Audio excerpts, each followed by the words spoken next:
There is not much time left till the release of the long-awaited 5th season of My Hero Academia. Fans of this universe who know about the events of the manga are eagerly waiting to see how they will be shown in the anime series. At the same time, there are already plenty of theories about what the finale of the manga will be.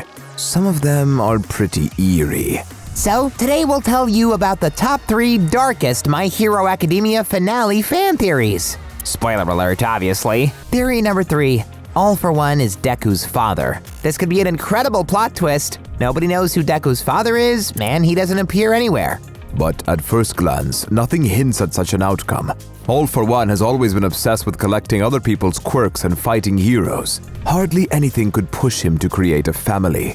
At the same time, if All for One is Deku's father, then it is ironic that a man with an incredible number of stolen quirks had a son without any at all. Or maybe this is the reason for Izuku's lack of quirk? At least it's more realistic and logical in terms of how and why the quirk is transmitted. The identity of Hisashi Midoriya, allegedly Inko's husband and Izuku's father, doesn't figure in any way other than Inko's memories. Even his name Hisashi means something that appeared a long time ago. Mr. Scoffer, do you think Deku's mom could have come up with a father's personality so as not to reveal the terrible truth? This is actually a part of Deku's origin theory, Mr. Fullylover. How awful! I hope it's not true. Or else the situation would look strangely similar to Star Wars, since All for One is the strongest villain of the show and he wears a creepy black mask. The only thing missing then, to make the similarities complete, would be a confession. Deku, I'm your father! However, let's move on. Theory number 2. Hero Society will be destroyed for good, and maybe reborn later. What are fans suggesting here exactly? So far, the theme of the Hero Society and its aspects are not fully disclosed in the anime, while in the manga, after the loud avowal of Dabi, or Todoroki Toya, people have already begun to doubt whether it's reasonable to trust the heroes. In his speech, Dabi caught Endeavor, aka number 1 hero, for unsightly actions in the past. Endeavor literally forced his wife to give birth to children over and over again in order to breed a child with a perfect set of quirks. He also insulted her and his children and forced the children to be first in everything in order to surpass All Might. Dabi's revelation could become a catalyst on the path to correcting mistakes of the past. The Hero Society was initially founded with noble purposes, but its current state is toxic. For example, the hero business has become an industry. It's now more about helping people while getting paid reasonably for it. With money came advertising, the need to conform to the perfect image and follow the established framework of heroic behavior. Another problem is the competition between heroes, or its manifestation to be precise. The battles for the title of the number 1 hero are actively supported. Lots of money is spent on heroes fighting each other. Still, each quirk can be useful, and it's not like we can actually compare which one is better. All heroes are different, and that's the beauty of it. The Endeavor's idée fixe to create a perfect quirk is pretty disturbing.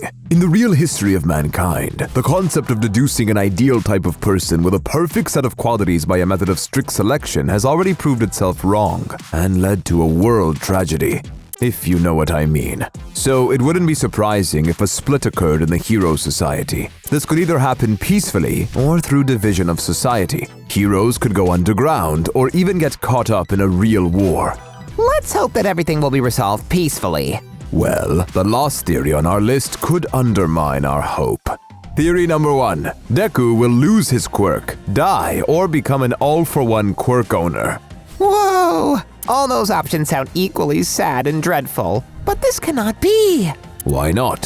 Fans have even come up with many options as to how this could all happen. Losing a quirk is easy. All for One may try sooner or later to take it. Or maybe not the All for One, or Midoriya Izuku will pass it on to someone in a critical situation upon death, like it happened with Bakugo in the Heroes Rising movie. I would rather believe that Midoriya could die in battle or from his quirk than that he could give it to someone. On the other hand, if he loses his quirk but proves to everyone that he can defeat evil without it, and therefore becomes number 1 hero, it would be pretty much in his character.